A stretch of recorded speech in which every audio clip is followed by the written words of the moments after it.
Youth Ministry Debates. Welcome to the fourth and final debate-themed episode, and in this one, we are talking all things social media, and I'm debating none other than myself.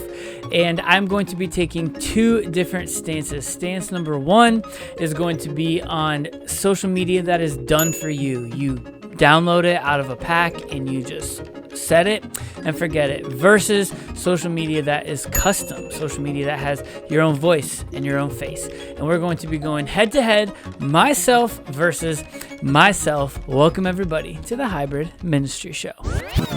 Well, hey everybody, welcome to the Hybrid Ministry Show. If you've not been following along, we are currently at the tail end of a playlist where we've been exploring big youth ministry debates. And in this one, the debate is specifically centered around social media. And rather than trying to find another opposition or another person on the other side, I figured I would genuinely argue this position from each side of the social media aisle. Done for you versus custom for you. And so when I'm wearing a black shirt, I'm going to be arguing packs that are done for you, that are set it and forget it. Think Sunday Social, think Nucleus Social, think DYM membership posts. And then when I'm wearing a white shirt, I'm going to be arguing social media that's custom, social media that has your own flair, social media that has your own voice and your own face. And so just like we've programmed every single one of these other debate style episodes, that's how we're going to do this, with a minute introduction and then 2 minutes of an argument, then a back and forth Q&A, followed by 1 minute of closing. And welcome to the podcast to argue social media, myself, Nick Clayson. Yeah, so minute on the clock. So I've been in youth ministry 15 and a half years. Started out at small churches in Ohio. Always seen the value and need for social media, digital ministry.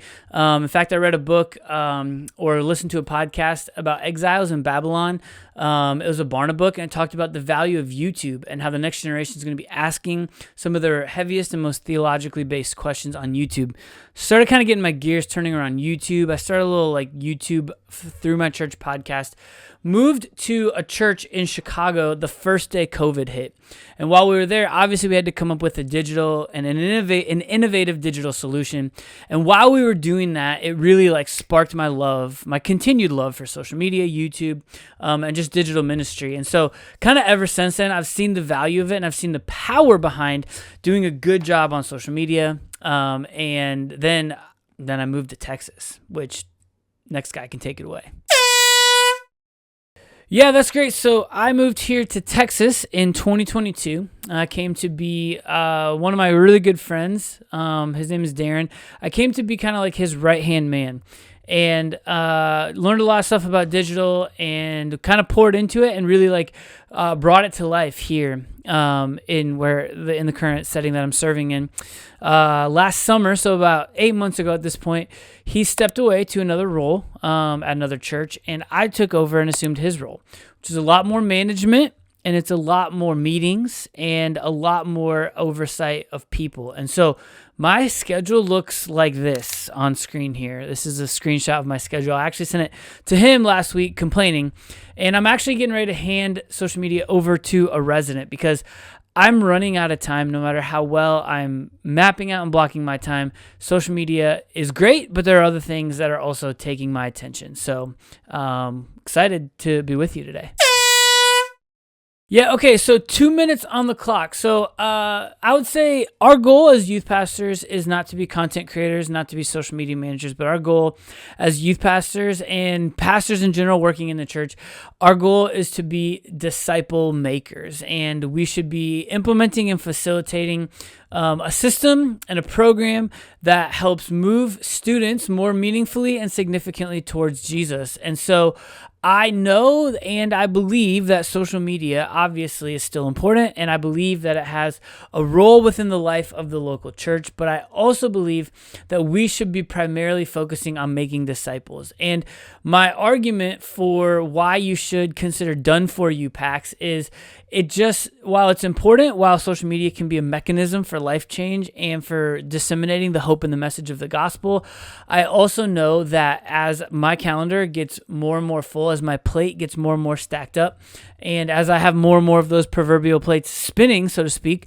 that social media is one of the first things to kind of like fall off my radar. And so, so I believe in social media, but I also believe in delegation. And so if you can delegate that either through a team or through just downloading a pack of, especially like if you're a DYM member, you're already paying for it, like it's included, you should go ahead and check something like that out. Because while like I believe that we're busy, I believe that social media is important, I also believe that our ultimate goal is to raise up leaders and to help point people towards Jesus. And so if social media is taking that away from me, I don't want to become less effective as a disciple maker because of social media. And so because of that, I would recommend that you grab something that's done for you, that's taken care of, and you don't even have to worry about it. And it frees up your time to be the best version and pastor of you that you can be. Yeah, so I would say 2 minutes on the clock. I would say my argument is that in social media, the goal is not to just get your announcements or your information pushed through. It's a very, very small part of it. In fact, the goal on social media is engagement, which my argument would be as youth pastors, as ministry leaders in churches, our goal should be engagement across the board. And we would want people to engage not just with our church for the sake of engaging with our church. We would hope that they would engage with our church, and that's going to be helping to move and promote them towards and for life change. And so the same thing is true on social media. And just like every single time you're hanging out with a student at Starbucks, you're not only ever posting announcements, in the same way that you're hanging out at Starbucks, you're not only ever talking about spiritual stuff, you're talking about life, you're talking about fun stuff, you're talking about interesting things. Did you see, the latest Nate Bargatze stand-up routine, like whatever that might be. And I think the same thing should be true on social media. And I think it should have a custom fingerprint of our own church, right? And so because of that, I think that helps drive engagement. And so people respond to people. People, like some of our best performing posts on social media are faces, not graphics that we cooked up in Canva. And so the more we can get faces, my face, my leaders' faces, my senior pastor's face, and other students' faces, that's the goal on social media. And so in the same way, like announcements are good, graphics are good, done for you stuff is good, but done for you can only take you so far, because if it's done for you, it means it's also done for many. And if you're just posting something that someone else has already made, that can be done in any given church, in any given context across America. Only you have been called to be the youth pastor and the shepherd of your church and the students that God has entrusted to you. So lean into the customization of that and use it to spread the message of good news and hope of Jesus. Yeah, okay, so I have a question for you, Nick, white shirt Nick. How much time do you spend on social media per week? Yeah, so let's see, good question. I used to spend a lot of time on social media. When I was editing our teaching videos, probably took me 10 hours a week between that and then our other social media content, like our short form content.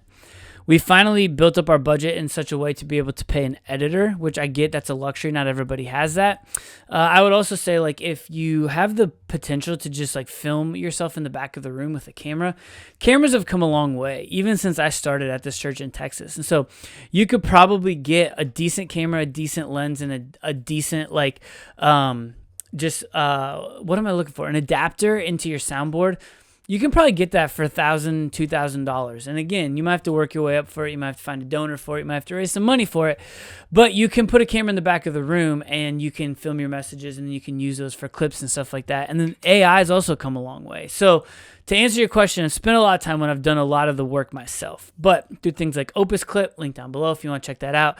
If you have some sort of long form version of your message without lower thirds that's going to crop it out, OPUS.PRO is an amazing solution that will give you clips and chunks of your teaching and of your messages that you can sprinkle on all throughout social. And listen, maybe video is not even the option for you. Maybe just like record your sermons through your soundboard and then post the audio, have an audio sermon. Like that's still a version of hybrid ministry, of digital ministry. Might not be the most effective just on social media, but there's even ways to do that where you have like the sound wave bar, right? And like you can do overlays and B-roll and you can do your slides and stuff like that as you clip up some of the things. So like you don't have to be hamstrung by the equipment side of your life. And then that being said, I built out a whole strategy. I owned it, but then as I've owned it, I've handed it off. So on the capturing and creation side, I have a whole team of students who are building that out every single Wednesday night. And then on the editing side, I have a whole team of students and even some leaders and other staff members who are helping do some of that. But I don't manage much of it anymore. So I would say, in an honest assessment, I spend less than an hour per week and have a fully customizable social media, YouTube channel, Instagram, all those things. Yeah, I mean, my question to you, Black Shirted Nick, would be like, I get that you are all about done for you, but have you considered raising up volunteers to give you a hand on some of these things as you've, gotten busier and lost some of your time that you used to have?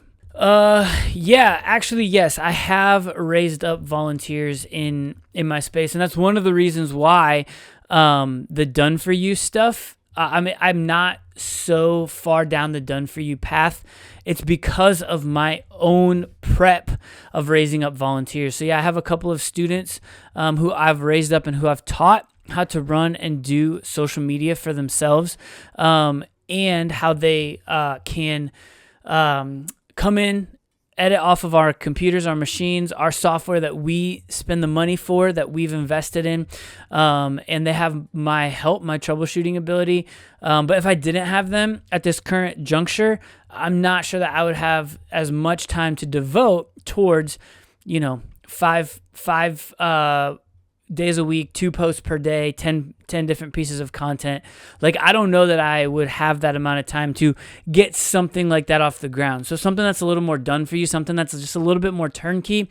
In my current role, with the amount of direct reports I have, with the amount of people and meetings that I've found myself in, had I not raised up those volunteers to continue to keep doing what I'm doing as I've stepped into this new leadership role, man, I'm not 100% sure how well I would be at launching a brand new hybrid and social media, like, kind of ministry and campaign, like, right now.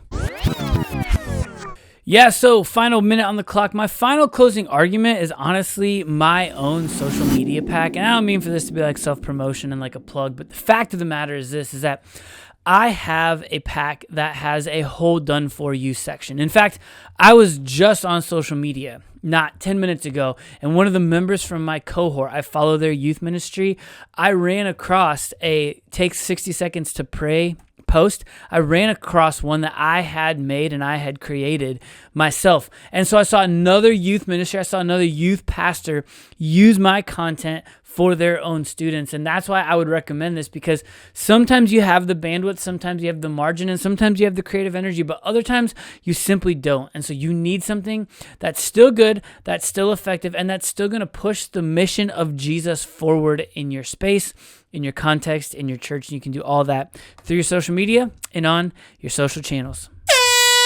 Yeah, all right. So my argument is that social media is best when it's custom. People respond best to faces. And you, if you're the youth pastor, you've been called to shepherd your people, which also includes putting your face on your Instagram, on your YouTube, on your TikTok. And shameless plug, my done for you and custom for you social media pack. I have 4 different seasons: summer, fall, winter, spring. It's $17.99, or you can become a Patreon member, which gives you access to our weekly bonus podcast. And then as a part of that $4 per month membership cost, the $17.99 social media pack will coach you through how to have a custom and hybrid social media ministry. It will give you scripts. It'll give you filming prompts. It will give you man on the street questions with the graphics and the overlays so that your social media can be custom, but it doesn't have to break the bank financially or from a time standpoint. Check it out. Link down below in the description. Well, hey, thanks everybody for hanging out on this episode. And I think and I hope that you're able to tell that my genuine answer is that yes, it should be custom social media, and that yes, it should be done for you social media. And I have the perfect pack to blend those two things together. There is information and a link down below in the show notes. Or if you just have questions, bro, reach out to me. Shoot me a DM if you found this episode helpful, interesting, or at least just something comical to laugh at, because I was literally debating myself just with a different outfit. Then hey, go ahead and give us a like or a subscribe. That would be the greatest form of payment, especially if you choose not to go check out the social media pack. But until next time, my friends, and as always, don't forget, stay hybrid.